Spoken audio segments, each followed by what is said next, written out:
قبلي القديمة، زناقيها ضيقة ومغطية بالبراطيل، كي تدخلها تحس روحك داخل متاهة زمنية. الحيطان طين متشققة، أما فيها أثر ريدين اللي بناوها، وفيها صدى أصوات اللي عاشوا فيها.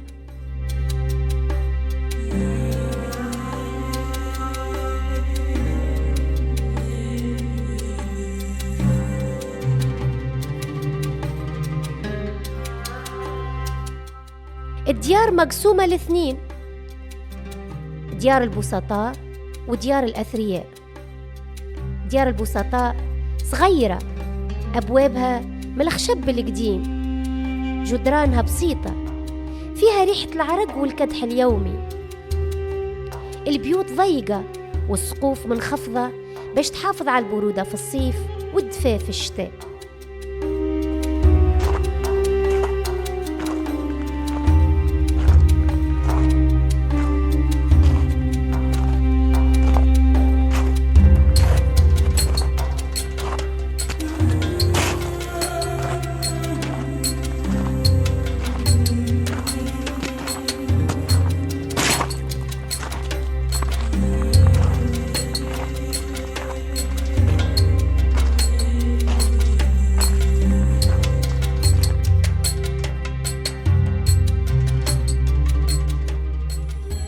ديار الأثرياء أوسع، فيها برطال من داخل يحل على رحبة صغيرة، جدرانها مزينة بنقوش باهتة، وأبوابها أكبر وأثقل، تلقى فيها شبابيك مزخرفة، ساعات مزينة بالجبس ولا الخشب المنقوش، دليل على الرفاهية اللي عاشوها.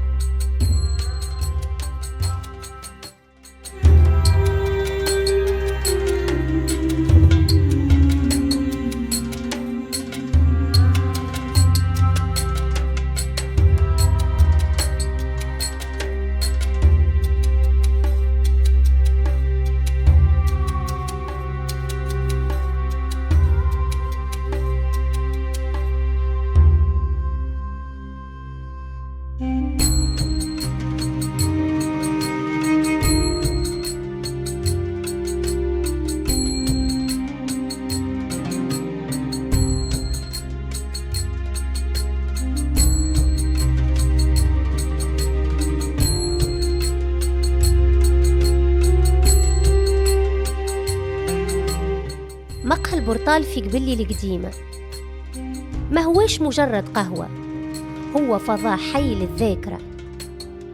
في ركن البرطال الكراسي متاعه خشب قديم، والطاولات عليها أثر ريدين ناس بكري اللي قعدوا وحكوا وضحكوا وتجادلوا.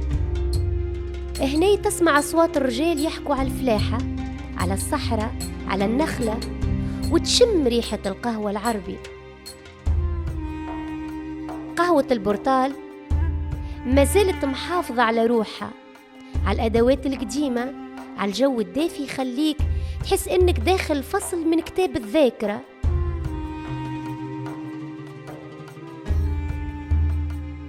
هو أكثر من بلاصة ترتاح فيها، هو فضاء يجمع بين الحاضر والماضي، فيه صدى أصوات اللي سبقونا، وفيه دفء اللقاءات اللي عمرت البرطال عبر السنين.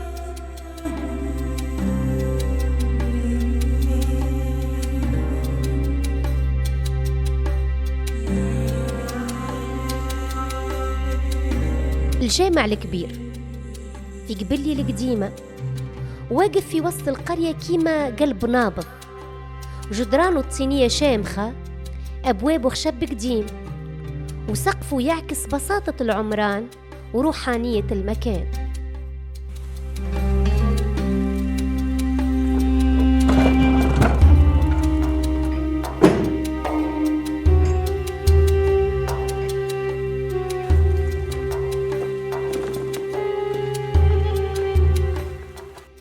كي تدخل الجامع تحس ببرودة الطين تلفك، وصوت خطواتك يتلاقى مع صدى الأذان اللي يتردد بين الحيطان. الجامع ماهوش مجرد بلاصة للصلاة، هو منارة للروح، فضاء يجمع الناس، يقربهم من بعضهم ومن ربي.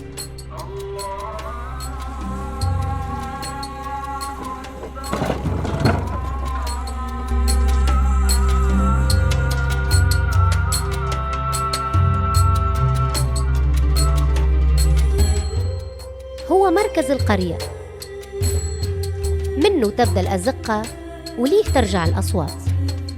الجامع الكبير مازال واقف، يحكي حكاية إيمان وصبر، ويبعث نور في كل تركينة.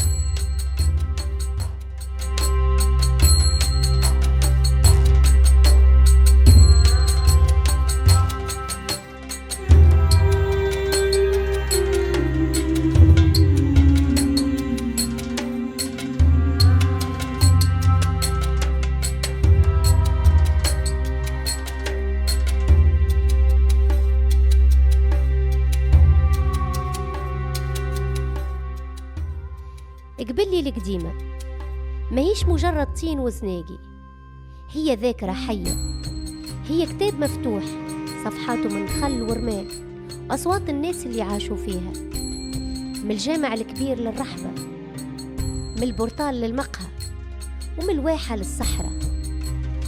كل ركن يحكي حكاية، كل جدار فيه أثر، وكل نخلة واقفة شاهدة على الزمن. اليوم قبلي القديمة واقفة كيما منارة للجنوب، تحافظ على تراثها وتفتح ذراعها للي يحب يسمع صوتها ويشوف صورتها. هي حكاية الماضي اللي مازال حاضر، وهي وعد للمستقبل باش يبقى التراث حي يوصل من جيل لجيل. قبلي القديمة ذاكرة ما تموتش، صوت يوصل لبعيد.